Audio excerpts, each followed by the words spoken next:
नमस्कार। आज supreme court में दोपहर 2 बजे से वक्फ अमेंडमेंट एक्ट को खारिज करने के लिए जो जितनी भी याचिकाएं दायर की गई है, उन याचिकाओं की तरफ से अभिषेक मनु सिंघवी और कपिल सिब्बल ने अपनी दलीलें देने पेश की। साथ ही सुप्रीम कोर्ट के चीफ जस्टिस CJI खन्ना की अदालत में सरकार की तरफ से सॉलिसिटर जनरल तुषार मेहता मौजूद हुए तथा उसने अपनी दलीलों के ज़रिए वक्फ अमेंडमेंट एक्ट को सही करार देते हुए, सही ठहराते हुए CJI खन्ना को अपनी दलीलें पेश करने की कोशिशें की। तो दोस्तों, जैसा कि आप सभी को मालूम है कि सुप्रीम कोर्ट के chief justice of India Sanjeev Khanna की बेंच में KB विश्वनाथन तथा संजीव कुमार खंडपीठ इस केस को सुनवाई कर रही है। वैसे तो वक्फ अमेंडमेंट एक्ट को खारिज करने के लिए all India Muslim personal law board तथा अन्य मुस्लिम संगठनों ने कई तरह के अपने वकीलों के द्वारा तर्क वितर्क के जरिए अपनी बातें रखी, लेकिन मुख्य रूप से जिन बातों पर मुस्लिम संगठनों का एतराज़ है कि वक्फ यूजर जो पहले के वक्फ एक्ट में मौजूद था, उसे सरकार ने अपने इस नए अमेंडमेंट वक्फ एक्ट 2025 के जरिए हटा दिया है। साथ ही वक्फ बोर्ड में 2 नॉन मुस्लिम्स को एंट्री दे करके जो वक्फ बोर्ड का नया संगठनिक ढांचा तैयार किया है, उस पर भी मुस्लिम संगठनों का एतराज़ है। तो इसी 2-3 जो मुख्य बिंदु हैं, उन पर आज शुरू करते हुए चीफ जस्टिस CJI खन्ना ने सबसे पहले ये सवाल दागा सरकार की तरफ से। तुषार मेहता सॉलिसिटर जनरल जो इस केस की पैरवी कर रहे थे, उनसे ये सवाल चीफ जस्टिस CJI खन्ना ने पूछा कि जब आप वक्फ बोर्ड में 2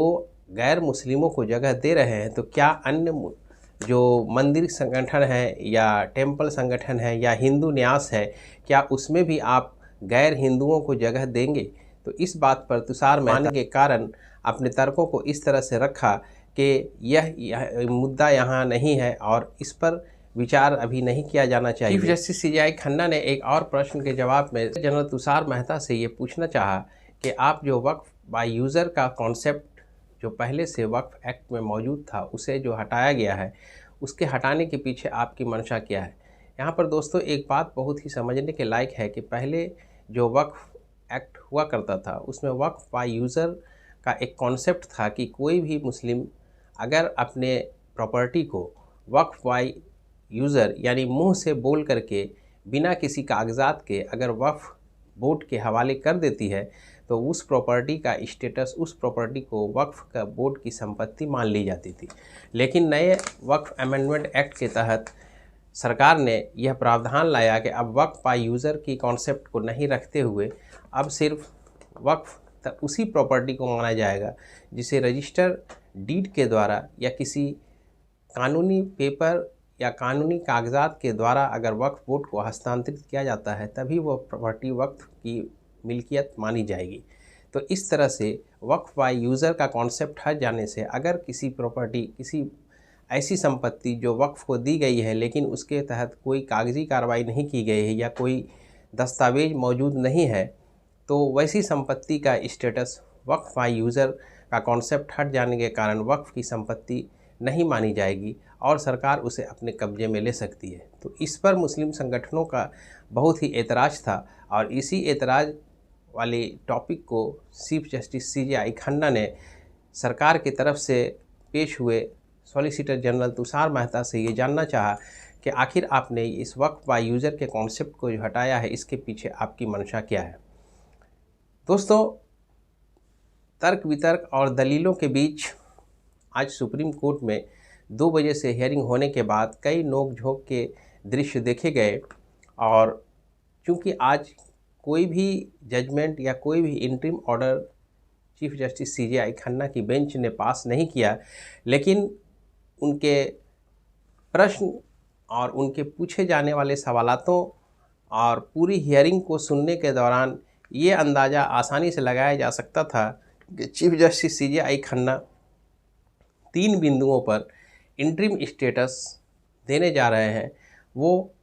3 बिंदु जो महत्वपूर्ण है, उसमें सबसे पहला तो वक्फ बाय यूज़र जिसे इंटरिम स्टे दिया जा सकता है, और साथ ही जो मुस्लिम संगठन में 2 नॉन मुस्लिम्स वक्फ बोर्ड में शामिल किए जाता है कि मुस्लिम संगठनों को स्टे मिल जाए और इस स्टे के ज़रिए अगर ये स्टे मिल जाती है तो ये मुस्लिम संगठनों के लिए एक बहुत बड़ी जीत मानी जाएगी कि वक्फ अमेंडमेंट एक्ट के तहत जो भी उनके सवालात थे और जो भी उनके विचार थे कि ये अमेंडमेंट सरकार के द्वारा गलत किया गया है, तो उसे इंटरिम स्टे मिल जाने के बाद तब तक के लिए रोक लगा दिया जाएगा और सरकार उस पर कोई भी नई कार्रवाई या नया कोई भी ऑर्डर नहीं पास कर सकती जब तक कि इस केस की पूरी सुनवाई सुप्रीम कोर्ट नहीं कर लेती है और सुप्रीम कोर्ट इसमें अपना अंतिम निर्णय नहीं सुना देती। तो दोस्तों, सुप्रीम कोर्ट में आज ये कार्रवाई करते करते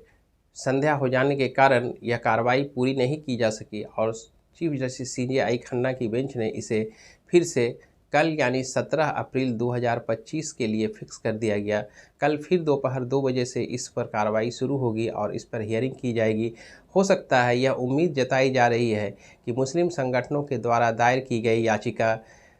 आंशिक रूप से सुप्रीम कोर्ट के चीफ जस्टिस CJI खन्ना की खंडपीठ इसे एक्सेप्ट कर ले और अपना कोई एक इंटरिम आदेश दे करके इन महत्वपूर्ण बिंदु जिन पर मुस्लिम संगठनों को ऐतराज़ है उसे इंटरिम स्टे दे दिया जाए और बाकी की कार्रवाई फिर पूरी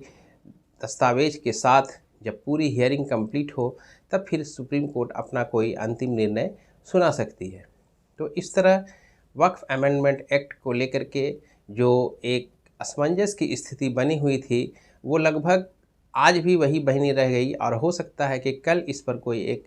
इंटरिम आदेश आ सकता है। तब तक के लिए इस तरह इन्फॉर्मेटिव वीडियो पाने के लिए आप सभी से हमारा अनुरोध है कि आप हमारे इस चैनल को सब्सक्राइब करें। धन्यवाद। वंदे मातरम।